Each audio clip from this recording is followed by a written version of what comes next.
Hey everybody, welcome to Sweetcast. Hope you enjoyed that intro music. That's pretty rad, huh? So I want to talk about sustainability of a comics model. I'm assuming if you watch this YouTube channel, you probably, even just a little bit, have this dream of making your own comic book and crowdfunding it and being very successful and riding off into the sunset, right? It's very possible. Comics is an interesting hobby that way because it seems like a very, very big percentage of people that read comics have some kind of desire to make comics. That is different from other kinds of mediums. A lot of other, everybody watches movies, but I think relatively speaking, only a small percentage of people actually want to go into making movies. All right, now I made a video a while ago, and I think it was called The Gold Rush is Over or something like that. And the truth is, and the point I made in that video is that there never was really a gold rush. It wasn't that you could just bring a project to Indiegogo and stick a label on it and it would just grow magically no matter what you did. There are some pretty outstanding and amazing examples of unprecedented successes happening in comics, crowdfunding in particular, but there's more to it than that. Crowdfunding has always been about bringing a crowd to that market and having them take off and help get your project funded. That's always been how it works. Now, I'm not going to say that it won't continue working because I think that's false. I think that crowdfunding is still an incredibly viable way to get your book made, and it's getting better and better as it goes. But the principles of crowdfunding have not changed, right? So it is successful, but it has not changed. So this was interesting. Jason Brubaker actually put this up. This was a week or so ago. It was really, really interesting. He's been making comics for years, and he has what I would call a very sustainable business model, at least from my perspective. I know he's made a lot of important changes in his life to make sure that he can afford it, and that's important, keeping his costs down, and then also giving a lot of bang for his buck and really trying to make his backers very, very pleased with the product that they're getting. So those are all basic. That's basic stuff, right? So if you're crowdfunding, generally speaking, I think, this is my opinion. I know people are going to disagree. Feel free to do it in the comments below. In my opinion, crowdfunding it's sort of a prestige kind of thing that you're getting. So you either getting a limited print run, you're getting, special covers or something that makes it unique. That is what is so cool about crowdfunding, about being there first, and being part of that project. You do get something that's unique and it's special, and it should also be very quality. I've said it before and I'll say it again, that the print quality should be amazing and very professional. I think that is the route to go when you're asking for so much money. Those are just the basics though. That's basic business stuff 101. You've got to get people interested in it. And this honestly is the biggest hurdle. It's not the biggest expense because if you could just pay for an audience, that would be amazing. But it doesn't really work that way. Building an audience is something you really cannot buy. And so it's definitely something that you have to work for. It's such an interesting thing. All right, so how did Jason Brubaker do it? He does have a sustainable business model. He said his number one and number two, or tied for number one, was his YouTube channel, which he's relatively new to, which is really fascinating because his YouTube channel, while it has 23.9 thousand subscribers, it's not a ton of subscribers, but you also look at his average video views that he's getting on his videos. He's not getting super massive views, but he is posting videos and getting new people that are interested in comics, checking out his stuff and getting onto his mailing list. It's essentially like putting a net out and just slowly catching people, rather than, the sledgehammer approach of just having millions of followers and, you're able to just make it happen that way. YouTube has been really important for him for getting new people. Kickstarter and Indiegogo. So that's people just going directly to the campaign and seeing his book. And that's how they heard about him from the get-go. That is tied with YouTube. And so it is something to take note of, is that Indiegogo can be a way to get more people interested in your book, but I'll say it definitely should not be the only way, because it's going to work much better if you have a fully funded campaign and it looks like a hit, it looks like a success. Then more people are going to be interested in jumping on because it just looks good. They happen to see it and it looks successful. So his next one was his Remind blog. I know that's been around for quite a while. That's 18%. And then I think one of his close next ones, 11, or was it 9? I think it was 11. That was him going on, or people hearing about him from other YouTube channels. And so even though he wasn't the one doing the YouTube channel, whether he was going on to another channel or they were just talking about him and there was some kind of buzz because of it, that was really, really important for him. And then he also listed some things he's going to get rid of.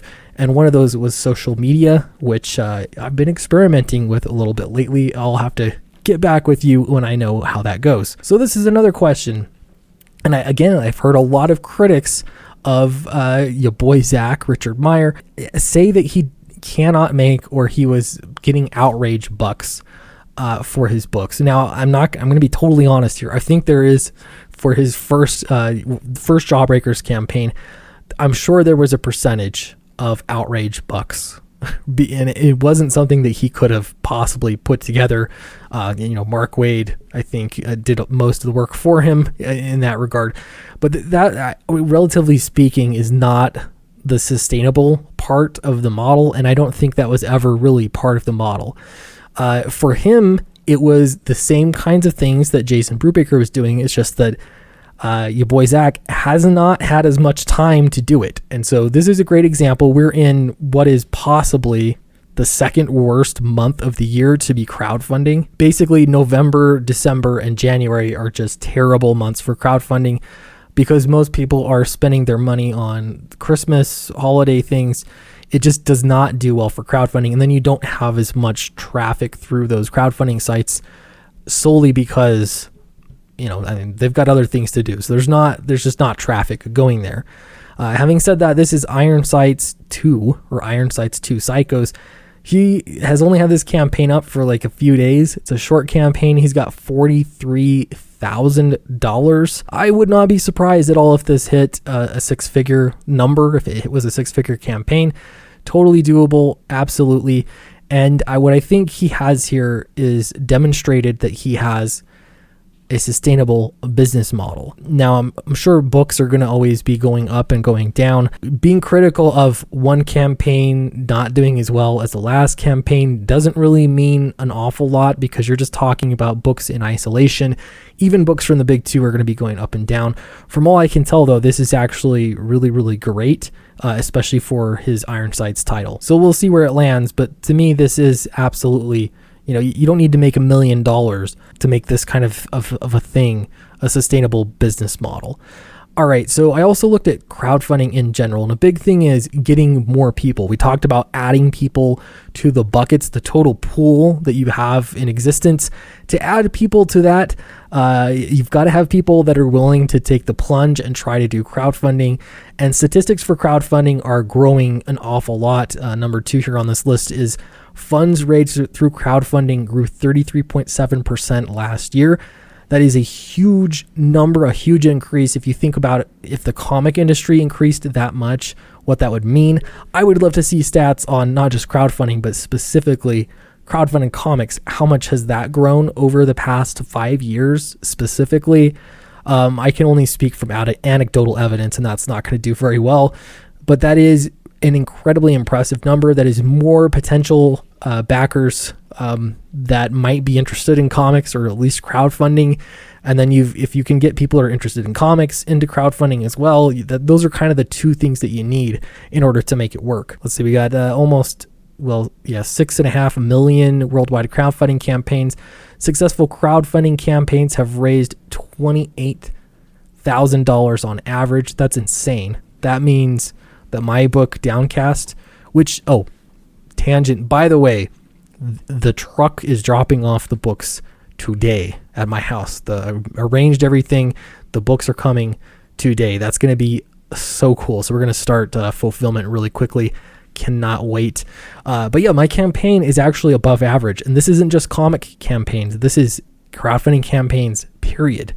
The average is $28,000 $50,000, which is impressive because even if you're starting a small business or something like that, that's a good amount of money to really start something up and get something going or release a new product or all the variety of things. When comic books of all things are really hitting above average, or right around average for a lot of books, that's impressive. That says something. But look at this one. Those were successful campaigns. Of the total average, so this includes not successful campaigns, the average was $824. Ooh, ouch. And that goes for a lot of people that jump into crowdfunding, I think, without the experience or without the correct expectations to really knock it out of the park. So yeah, that tells me you want to be successful for sure. Set your goals correctly. That's fascinating. 22.4% is the average success rate for crowdfunding campaigns. That seems pretty low, but if you think about it, what's the success rate of getting your book published through an existing publisher? The success rate has got to be much lower than that. Very, very difficult to get in through a publisher. But if you are successful at getting a crowdfunding campaign done, then getting a publisher is going to be a heck of a lot easier because you've demonstrated, some competence. Wow, this is crazy. Overall, crowdfunding projects have an average of 47 backers. Wow. Wow. That seems just like nothing at all. But here is the other side of the coin here. Fully funded crowdfunding projects have an average of 300 backers. That sounds like about the minimum to me for an average successful campaign for a comic. Roughly speaking, would be 300 backers. But it is the average. And again, this is in general, so all sorts of things, including comics. Anyway, I don't want to read through all of these, but there were a lot of really interesting things. So the question is crowdfunding successful long-term? I think so. Absolutely it is. But the things that were true 10 years ago with crowdfunding are the same things that are true today. Things I think have gotten a little bit easier for crowdfunders because more people know about it. You're able to get the word out. But on the other hand, you still have to be constantly filling that bucket, your mailing list, with new people. And so Jason Brubaker does teach us some interesting things about how people are drawn to his mailing list. And he did say that his mailing list is his top way that he gets people to his campaign. So that is absolutely fantastic. So let me know what you think in the comments below. Are you interested in starting your own crowdfunding campaign? Did I miss something? And I don't know, what comics are, if nothing else, what are you reading now? Love to know. Thanks very much, and I'll see you next time.